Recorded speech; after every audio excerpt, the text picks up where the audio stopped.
শুধু দর্শক মণ্ডলী, আমি খন্দকার মাসুদুজ্জামান জাতীয় প্রেস ক্লাবের সামনে প্রত্যেক বছরে ঈদের সময় আমি এভাবে প্রতিবাদী মানববন্ধন ও সংবাদ সম্মেলন করি। যেহেতু আমার পিতা ও ভাই হত্যা হয়েছেন এবং এই হত্যা প্রায় 20 বছর হতে চলল। আমার আব্বা 2006 সালে কুষ্টিয়ার খুকসাতে হত্যা হন এবং তাকে দুষ্কৃতিকারীরা জবাই করে হত্যা করে। কিন্তু সেই বিচার আমি আজও পাইনি, যে কারণে আমি জাতীয় প্রেস ক্লাবের সামনে এভাবেই প্রতিবাদী মানববন্ধন প্রত্যেক বছরেই ঈদের জামাত পরে এসেই আমি এই প্রতিবাদী মানববন্ধন করি এবং সংবাদ সম্মেলন করি। এবারও আমি এভাবে দাঁড়িয়েছি জাতীয় প্রেস ক্লাবের সামনে ঈদুল আজহার নামাজ পড়ে এসে। ঈদুল আজহার নামাজ জাতীয় মসজিদ বাইতুল মুকাররমে আদায় করেছি এবং এই ঈদুল আজহার নামাজ শেষে আমি জাতীয় প্রেস ক্লাবের সামনে আমার পিতা ও ভাই হত্যার বিচারের দাবিতে আমি আজও দাঁড়িয়েছি। এটি প্রায় 20 বছর হতে চলল। আজ বিচারের কোনো কুল কিনারা আমরা খুঁজে পাচ্ছি না। ইনি আমার আব্বা, টুপি পরা দাড়িওয়ালা, বীর মুক্তিযোদ্ধা রকনউদ্দিন লক্ষণ, যিনি ব্রিটিশ আমলে পুলিশের চাকরি করতেন এবং ব্রিটিশ বিরোধী আন্দোলনে সক্রিয় ভূমিকা রেখেছিলেন। এরপর উনি পানি উন্নয়ন বোর্ডে খুলনা অঞ্চলে চাকরি করতেন। চাকরিরত অবস্থায় দেশে মুক্তিযোদ্ধা এবং উনি মুক্তিযুদ্ধে ঝাঁপিয়ে পড়েন। পাশেই আমার ভাই খন্দকার রবিউজ্জামান সিপার, বিশিষ্ট রাজনীতিবিদ ও ঠিকাদার। পানি উন্নয়ন বোর্ডের একজন বড় মাপের ঠিকাদার ছিলেন এবং এলজিইডির একজন বড় মাপের ঠিকাদার ছিলেন। একজন সমাজকর্মী, মানবাধিকার কর্মী এবং ঠিকাদার।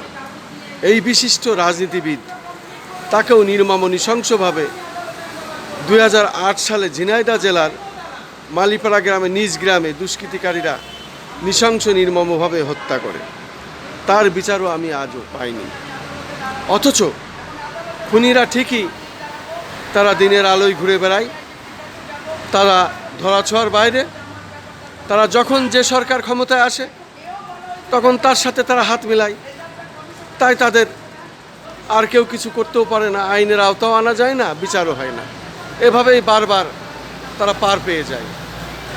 তাই খুনিদের বিচার এদেশে না হলে এই হত্যাযজ্ঞ চলমান থাকবে, এগুলো বিচার হবে না। আমরাও সেরকম পরিবারের একজন, শান্তশিষ্ট পরিবার, যাদের নগদ অর্থ টাকা পয়সা আছে। সেসব পরিবারকে এই সন্ত্রাসীরা বেছে নেয়, সেই পরিবারের আমি একজন। যখন আমার বাবা ভাই হত্যা হয় তখন থেকে আমি এই আন্দোলন সংগ্রাম করে এসেছি, যেহেতু এর কোনো কুল কিনারা নাই। 2006 সালে আমার যখন আব্বাকে হত্যা করে খুকসা কুষ্টিয়া ওনার নিজ বাড়িতে, তখনই আমি নিরাপদ বাংলাদেশ নামে একটি রাজনৈতিক সংগঠন করি এবং সেই রাজনৈতিক সংগঠনের পক্ষ থেকে তার প্রতিষ্ঠাতা চেয়ারম্যান হিসাবে আমি এখনও দায়িত্ব পালন করছি এবং এটাকে প্রতিবাদ জানিয়ে আসছি যে একজন বীর মুক্তিযোদ্ধা, ব্রিটিশ বিরোধী আন্দোলনে যার ভূমিকা ছিল, যিনি ব্রিটিশে পুলিশের চাকরি করেছেন, পুলিশের চাকরি করা অবস্থায় চাকরি ছেড়ে দিয়ে উনি ব্রিটিশ বিরোধী আন্দোলনের ঝুঁকি এবং সক্রিয় ভূমিকা নিয়েছিলেন। সেই পিতাকেও যখন হত্যা করেছে, তখন আমরা চিন্তা করলাম যে এই দেশ আর নিরাপদ নয়। তখনই আমি নিরাপদ বাংলাদেশ নামে একটি রাজনৈতিক সংগঠন করি এবং তখন থেকে বাড়িঘর ছেড়ে আমরা পথে পথে চলে আসি এবং রাজধানী ঢাকায় এভাবে যান বাঁচানোর জন্য আমরা বাড়িঘর ফেলে চলে আসি। আমাদের কয়েকটি ব্যবসা প্রতিষ্ঠান ভেঙে দেয় লুটেরা, সন্ত্রাসীরা, এবং বাড়িঘর লুটপাট করে, নগদ অর্থ, স্বর্ণালঙ্কার সহ আমাদের ফলজ ও কাঠের গাছ কেটে নেয় এবং আমাদেরকে হত্যার হুমকি দেয়। তখন আমরা কোনো রকম প্রাণে বেঁচে আসি, যার যার মতো ছত্রভঙ্গ হয়ে আমরা বিভিন্ন জায়গায় জীবনযাপন করি। আমি তখন 2006 সালে যখন আব্বা হত্যা হয়, তখনও প্রতিবাদ জানাই। সেই প্রতিবাদ কোনো কাজে আসে না। এরপরে আমার ভাইকে হত্যা করে নির্মম নৃশংসভাবে। তখন আমি ঝিনাইদহ জেলা মানববন্ধন করি এবং ঝিনাইদহ সদরে মানববন্ধন শেষে আমি আবার সাংবাদিক সম্মেলনও করি, একটা সংবাদ সম্মেলন করি এবং সেই সংবাদ সম্মেলনের ছবিটা এখানে দেয়া আছে, আপনারা দেখলে বুঝতে পারবেন। শৈলকুপা উপজেলার মালিপাড়ার মৃত্যু রকনুজ্জামান খন্দকারের সন্ত্রাসী পুত্র এলিট এর গ্রেপ্তারের দাবি জানাইছিলাম তখন সংবাদ সম্মেলনের মাধ্যমে, এবং ঝিনাইদহ প্রেস ক্লাবে আমি এই সংবাদ সম্মেলন করি। তারই ছবিটা আমি এখানে দিয়ে রেখেছি এবং ওই সময় পত্রিকায় নিউজ করা হয়। আবার এখানে আমার আব্বার ছবি,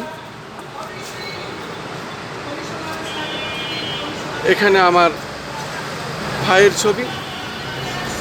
এনারা দুজনেই মুক্তিযোদ্ধা। যেহেতু আমরা মুক্তিযোদ্ধা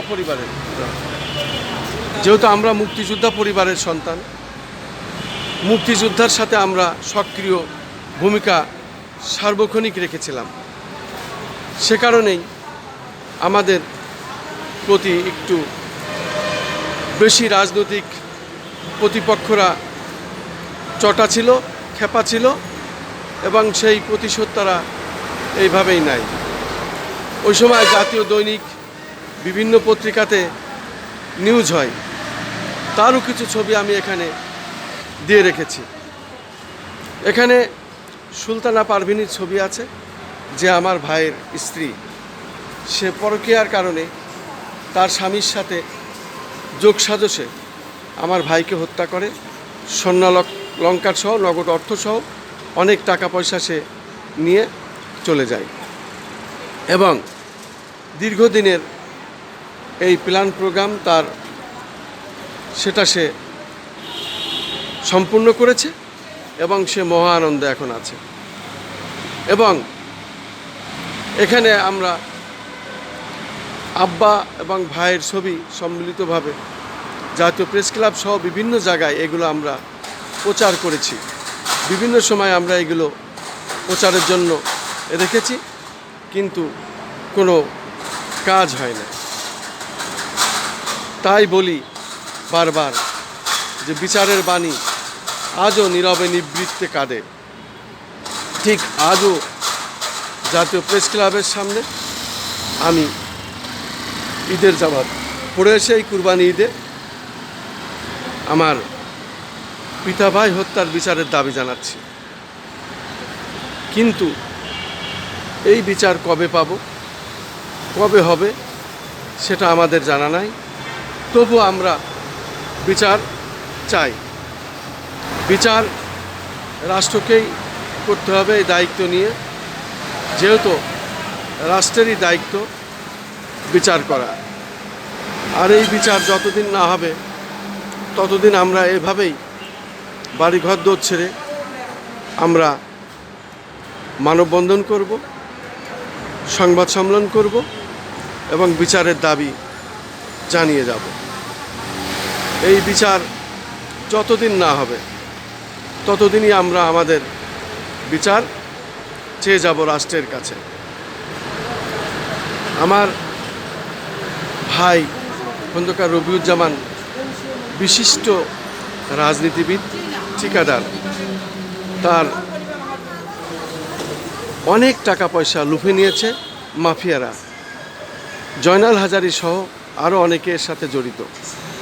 জয়নাল হাজারীর এলাকা ছিল ফেনী। ফেনীতে ভাই ঠিকাদারি কাজ নিয়ে গেছিলেন এবং সেই সময় ওই ঠিকাদারির কাজ যখন সুসম্পন্ন হয় তখন জয়নাল হাজারী তার বাহিনী নিয়ে অস্ত্রশস্ত্র নিয়ে সমস্ত টাকা পয়সা ব্যাংকের ম্যানেজার ডেকে এনে অস্ত্রের মুখে তাকে অপহরণ করে সমস্ত চেকে জোরপূর্বক সই করে নেয়, টাকা নিয়ে নেয়। তারও সমস্ত কাগজপত্র ডকুমেন্টস ভাই রেখে দিচ্ছেন আমাদের কাছে এবং উনি হাইকোর্টে তখন মামলা করার জন্য চেষ্টা করছিলেন। ওই সময় জানার পরে ওরা তাকেও হত্যা করে। এই নির্মম হত্যা মাফিয়ারা সরাসরি জড়িত। আর এই মাফিয়ারা কিন্তু এখন আস্তে আস্তে ধরা খাচ্ছে, তারা ধরা পড়ছে। শুধু আমাদের ঝিনাইদহ জেলায় নয়, সারা বাংলাদেশেই এই মাফিয়াদের একটি বিশাল চক্র আছে, হাত আছে এবং তারা এইভাবে রাজনীতির সাথে জড়িত হয়ে যায়। তারা টেন্ডারবাজি করে, তারা বিভিন্ন বড় বড় জায়গায় তাদের হাত এবং এমপি মন্ত্রীদের সাথে যোগ সাজসে তারা বিভিন্ন হত্যা, গুম, খুন করে এবং টাকা পয়সা লুফে নেয়। টেন্ডারবাজি সহ, চুরি ডাকাতি সহ, খুন খারাপি সহ এইসব কাজই তাদের আসলে যেন ব্যবসা। এইভাবে দেশ চলতে পারে না, এইভাবে রাষ্ট্র চলতে পারে না। আমরা এর প্রতিকার চাই, আমরা এর বিচার চাই।